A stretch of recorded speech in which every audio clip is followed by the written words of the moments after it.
Friends, welcome to flavours and delicacies. இன்றைக்கி நாம் செய்ய போகிறது ஸ்நாக் ஐட்டம் தாங்க.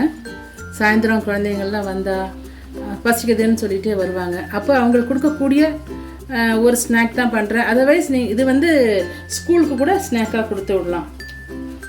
நான் நடுப்புற அவங்க லஞ்சுக்கு முன்னாடி சாப்பிட்றதுக்கு ஒரு ஸ்நாக்.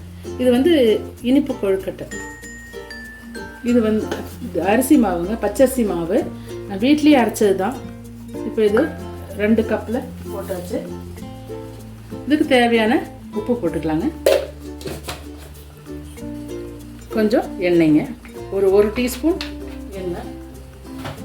அப்புறம் இதுக்கு வந்து சுடுதண்ணி காய வச்சுருந்தேன். இப்போ இதுக்கு வந்து மாவு குழைக்கிறதுக்கு சுடுதண்ணி காய வச்சுருந்தேங்க. ஸோ இந்த சுடுதண்ணிக்கு பார்த்திங்கன்னா அளவு சொல்ல முடியாதுங்க. ஒரு அரிசிக்கு ஒவ்வொரு மாதிரி இருக்கும், மாவுக்கு அதிகமாக இருக்கும் தேவை. சிலதில் வந்து பார்த்திங்கன்னா கொஞ்சம் கம்மியாக இருந்தால் நீங்கள் ஒன்று மட்டும் பார்த்துங்க. இந்த கரெக்டாக இது வந்து நம்ம இப்போ கொழுக்கட்டைக்கெல்லாம் பிடிக்கிறோம் இல்லைங்க, அதே தாங்க, அதே மெத்தட் தான். எந்த அளவுக்கு நமக்கு வந்து அந்த பிடிக்கிற அளவுக்கு தேவையோ அந்த அளவுக்கு தண்ணி ஊற்றி கொழுக்கட்டை பிடிச்சிக்கிறது தாங்க. ரொம்ப சிம்பிளானது தாங்க இது. நம்ம பூர்ணமெல்லாம் அந்த மாதிரிலாம் ஒன்றும் கிடையாது. இது குழந்தைங்களுக்கு ரொம்ப பிடிக்கும். இந்த மாதிரி பண்ணி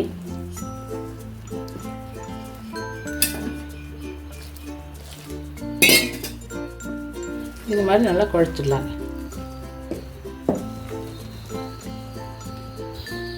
இப்போ பார்த்தீங்கன்னா எல்லாம் தண்ணி எல்லாம் ஊற்றியாச்சுங்க. ஊற்றி இந்த அளவுக்கு அப்படியே எல்லாம் ரெடி ஆயிடுச்சு. இது கொஞ்ச நேரம் அப்படியே வெயிட் பண்ணலாங்க. ஒரு 10 நிமிஷத்துக்கு அப்புறம் இதை வந்து உருண்டை பிடிச்சி அடுத்த ஸ்டெப் என்னங்கிறது பார்க்கலாங்க. இது அப்படியே மூடி வச்சு ஒரு 10 மினிட்ஸ் அப்படியே இருக்கட்டுங்க. பார்த்திங்கன்னா மாவு 10 நிமிஷம் ஊறிடுச்சுங்க.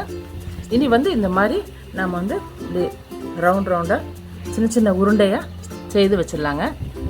எல்லாம் உருண்டையெல்லாம் பண்ணதுக்கப்புறம் பார்க்கலாங்க. இப்போ உருண்டையெல்லாம் பிடிச்சி வச்சுங்க.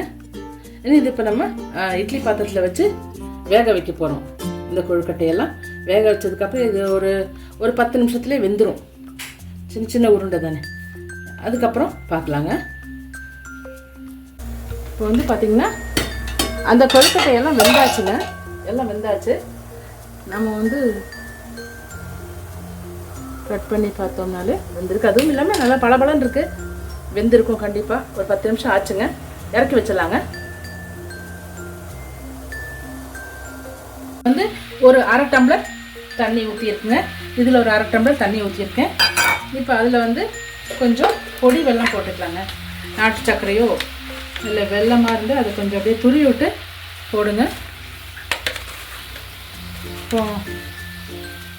இப்போ இந்த கப்பில் ஃபுல்லாக 1 கப் போட்டிருக்கேன். இது வந்து 125 கிராம் கப்புங்க. ஃபுல்லாக போட்டிருக்கேன்.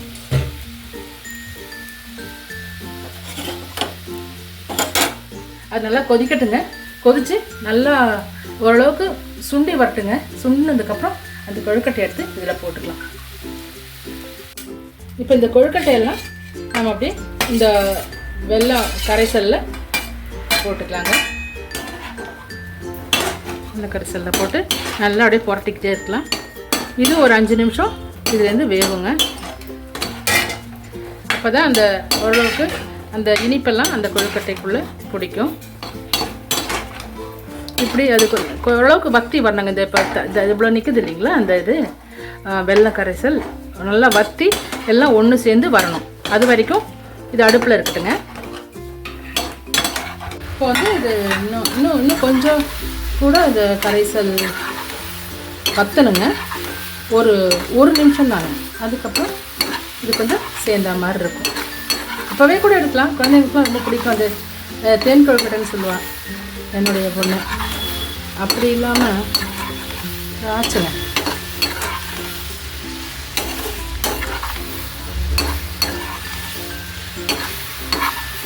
அடியில் கொஞ்சம் சிறப்போடு இருந்தால் அது கொஞ்சம் நல்லா தான் இருக்கும். லைட்டாக வத்த விட்டு போட்டுக்கலாங்க.